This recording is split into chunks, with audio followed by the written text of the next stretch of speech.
Hello, sweetnesses. I'm recording this on the hottest day of the year so far. Apologies if I am dishevelled, but let's talk about summer books. Dooby dooby dooby dooby dooby dooby dooby dooby dooby doo. Dooby dooby dooby dooby dooby dooby dooby dooby Sophie vlogs. I recently watched Celeste over at a Reader's Almanac with Celeste do her summer pile of possibilities, and it inspired me because I too have been building a pile of possibilities. I'm absolutely going to caveat this that I will not be able to read all of these over summer. I also have had like all of my library book holds come through, so it's very much not happening. I like watching pile of possibility style TBRs because even if the person doesn't necessarily get to the book then and there, I do like to see what people are mulling, how people are feeling. Carrying a few books over from June into July and August onwards. The first of those is on my Kindle. I am reading Armadale by Wilkie Collins. I just really felt like a chunky Wilkie Collins. I've read The Woman in White and The Moonstone, and I really enjoyed both of them. I've gone for Armadale next. It's I've only read the prologue so far and it's already wild. The prologue concept is essentially we meet this man on his deathbed. He needs this guy to write down for him this letter that he is dictating for his son. And in it, he is revealing some things. The journey of this letter is absolutely wild, so I don't want to spoil it for you because I wouldn't want to take that journey away from you. The long and short of it is that this letter is a warning to his child because he knows that he is dying. He is trying to put into a letter the backstory. There's very much like a sins of the father kind of vibe, like what will this child be faced with, which is based on behaviours of his father. And it's like a warning for the future. And that's all I'm going to say because I don't want to spoil the journey because I really enjoyed the journey. I have only just started it. As I said, read the prologue, that's it. So I'm going to carry that through. I just fancied a little bit of Wilkie Collins, like Victorian mystery drama sort of vibe. Another book that I'm carrying over is The Last of the Wine by Mary Renault. I'm about 100 pages into that. That is a historical fiction book where we're set during like the years of the Peloponnesian War. We are following this young man this young boy as he becomes a man, as he becomes a follower of Socrates. As such, that's like a historical fiction, very much enjoying dabbling into some Mary Renault. As such, I would like to at some point over this summer read non-fiction. This is The Hemlock Cup, Socrates, Athens and the Search for the Good Life by Bettany Hughes. If you've watched me for a while, you know I'm a massive Bettany Hughes fan. I met that woman last year. It was like the highlight of my year. Absolutely loved it. I really love her non-fiction. And this is just all about Socrates. And I just feel like I'm having a bit of like a Socrates year at the edges between this, reading some Joe Walton, The Just City, read Plato, Trial and Death of Socrates. So I just feel like this is my year to do some Socrates. Could it be a Socrates summer? Let's not go that far. What I am having a summer of, however, is I have deemed it my soft Moomin summer. I read 3 Moomin books in June. I have 2 more Moomin books that I would like to read over July and August. The first of those is Tales from Moominvalley. The second of those is Moominland Midwinter. Maybe I'll save this one for winter. I don't know. I'm just having such a lovely Tove Jansson moment.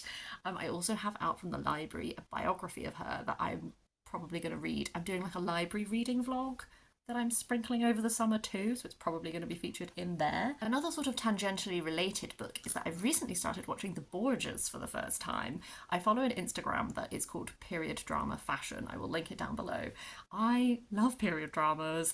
I love the fashion of period dramas. I can't believe I didn't watch The Borgias when it came out. It feels like the type of thing I would have liked to watch, but for some reason I didn't, and I'm finally rectifying that, and I have been drawn there because the costumes are delightful. I obviously do know a little bit of the Borgias history, so far none of it has been like a shocker, but I'm really enjoying it. And as such, I want to read Tigress of Forli, The Life of Caterina Sforza by Elizabeth Lev, because where I'm at in the Borgias, Lucrezia has just married a Sforza, and I know like a little bit about Caterina Sforza, and I'm expecting her to turn up in the TV show soon. So I thought if I read this at the same time as I watched that, that would be nice to, TV dramas are going to take some liberties. Maybe I could back it up with like a little bit of a non-fiction drabble kind of thing. A book that I mentioned in my June TBR, which I am carrying over to July, is The Day of the Triffids by John Wyndham, and I've decided to save this one for July specifically because Celeste commented on my video to say that she was going to be trying to read this in July, so I thought it would be nice if I also read it around the same time. This is a very iconic piece of science fiction where a man wakes up in hospital and it has sort of these Triffids, which are these giant like alien plant things, have sort of like taken over, and that kind of thing. I think I tried to read it when I was younger, but I really don't remember it very well, so we're going to have another go. June, I did read Animal Farm by George Orwell, and I re-watched KD Books did a video about Animal Farm that I had in my head while I was reading it, so I went to re-watch his video just to, after I read it, to see what he thought, and he mentioned in that, he drew a comparison between The Word for World is Forest by Ursula K. Le Guin, which, as he posited it in that video, is a world in which humans go to a planet where the people are very peaceful and they take over the planet, and in doing so they like force these aliens to become the antithesis of what they are and to fight back against them. And it's so short, and I love Ursula K. Le Guin so much, and I've mentioned this in a couple of TBRs, whereas I'm determined this summer will be when I do it. I also really want to, over summer, read My Life by Marc Chagall. Marc Chagall is a painter. I saw a bunch of his work when I went to Switzerland, including this absolutely stunning stained glass window in the Fraumünster. It was absolutely beautiful. And I realised I don't really know a lot about Marc Chagall, but my friend bought me this for a belated birthday present last year, actually. And I just feel that this could be my, off the heels of seeing his artwork, I think it might be a really nice time to explore his life in his own words. Similarly tied to Switzerland is I do really want to read Fair Play by Louise Hegarty, which I picked up in Switzerland. This sounds like a really cool sort of mystery. It follows these twins who throw this massive party, but when they wake up in the morning, one of the twins is dead. And from the description, it sounds like the house now has a butler, a gardener, and a housekeeper. This is a locked room mystery and everyone is a suspect. It sounds like a bit of like a puzzle book kind of thing. So I'm just really intrigued by this one, and I would like to fit this in as one of my little summer mystery moments. I did set myself a little bit of a goal to finish some more series this year, and I have been doing okay at that. I have also started new series, but let's ignore that from the overall tally for now. But a series that I'm so close to finishing is this series by Tsitsi Dangarembga. Nervous Conditions I read last year, 5-star book, really loved it. I read the sequel, The Book of Not, in June. Spoiler alert, I didn't actually enjoy it as much. So now I want to read this final one. Following Tambudzai, and the first book, why I loved Nervous Conditions so much is that it was this real like glimpse into this young girl coming of age. Her cousin, I loved the relationship with her cousin, who had grown up partially in England, so had like a bit of a disjointed relationship with Zimbabwe and all that kind of thing. The second book I didn't really enjoy as much, so I kind of just want to give the third book a star and just see, maybe we're back to like what I loved so much about the first book, or maybe it's just one where I just really like the first book of the series. I don't know, but I think I should find out quite soon. Also, this year, really want to read When We Were Orphans by Kazuo Ishiguro. As you can see, I read 4 pages of it and put a bookmark in it, and then I got distracted with other things. I loved The Buried Giant, and it has re-sparked in me a desire to explore Ishiguro's work, which I keep talking about and haven't actually done yet. You know, how is it possible that I read so many books and then I still sit here and I'm like, how have I not read this book yet though? I don't know. But I just think that he explores interesting things, and he often does not fully explain. He often leaves it to you to interpret how you think endings work and all that kind of stuff, which is intriguing me at the moment. This is set in the 1930s, following someone who is a very famous detective, but the one mystery he's not been able to solve is like what happened to his parents. And that's all I know. I don't want to know anymore. I just want to read another Ishiguro and see how it makes me feel. Another book that I read, let's count them, 10 pages of, and then put down and meant to continue reading and didn't, is The Wager, A Tale of Shipwreck, Mutiny and Murder by David Gran. I've heard nothing but good things about this book. I enjoyed those 10 pages that I read.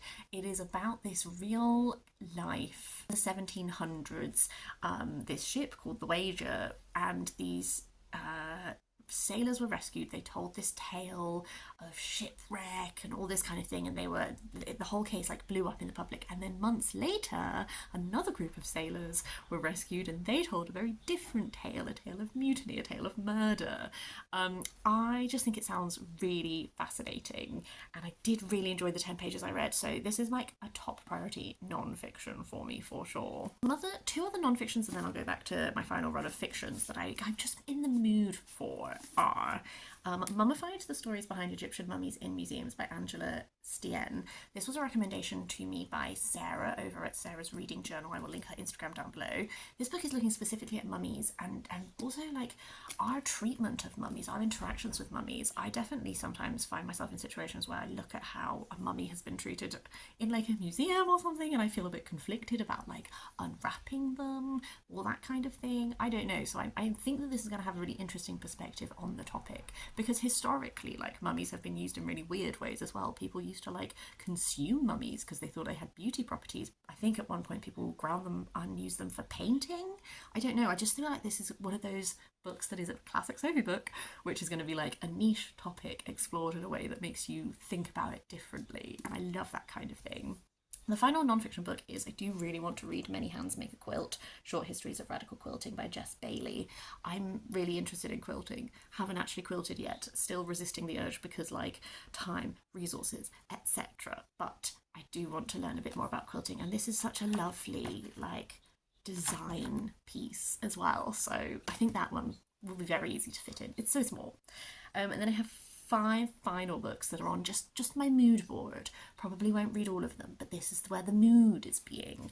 First up is Before the Coffee Gets Cold by Toshikazu Kawaguchi, which is translated by Jeffrey Trossello. I've heard so much about this one. It's, you know, there's a cafe. If you sit in this chair, you can travel back in time, but only to that chair and only for a certain amount of time before your coffee gets cold. This is one of those books that people tell me is very heartwarming, very lovely. Sometimes I'm a Grinch, and sometimes heartwarming, lovely books. I read the one that was If Cats Disappeared from the World, and I felt like a stone cold cow because I was like, this is trite. I don't like the translation/writing style. So I'm hoping that this one I will like.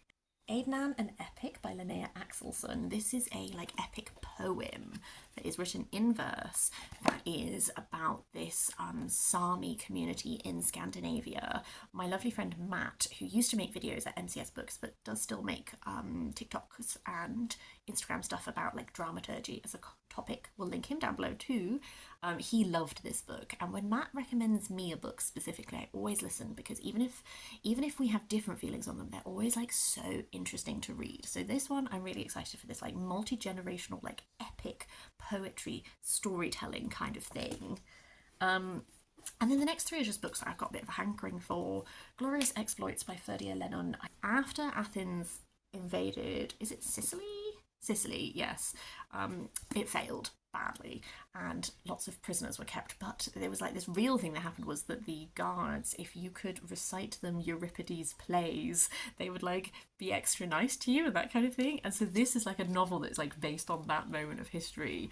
As I said, I am currently reading Mary Renault. I've been doing a bit of a resurgence in reading like primary like Greek texts and stuff recently, so I have been reading like Euripides over the last year or so. So I think this will be a fun one to read before I then do another round of Euripides' plays. But ultimately is Spirits Abroad by Zen Cho.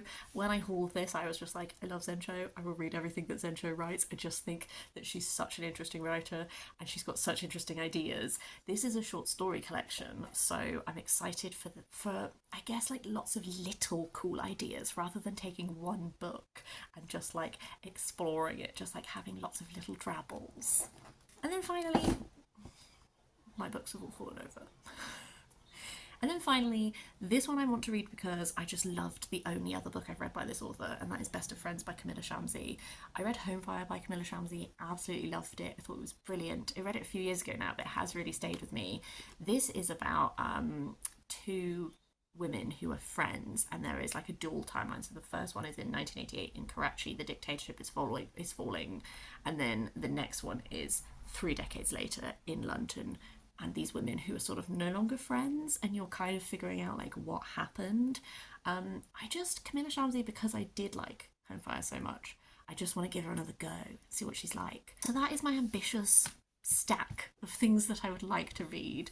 As I said, I'm definitely not getting to all of these because I'm also reading loads of library books at the moment, but I hope it is interesting to at least see what the mood is at the moment. I would really love to hear if you have read any of these. Please, like, if you want to make a case for picking one or the other, like, do let me know. That would be great. And then also, what is your summer reading mood? Are you craving any particular genres, any particular like moods or themes? Let me know. Mine are a little bit all over the place, but I love those moments. Oh, the only other one is that I'm thinking I might read Carrie Soto While Wimbledon is Happening by Taylor Jenkins Reid, because I like Taylor Jenkins Reid. I don't love her, but a couple of the girls in the office absolutely adore her, and I just thought it might be fun if I read Carrie Soto While Wimbledon was Happening, and then I can talk to them about it because they all really like that book. So that's my final one. But yes, I hope you're having a lovely day. I hope it is considerably cooler where you are. I am hot. And I'll see you next time for something different.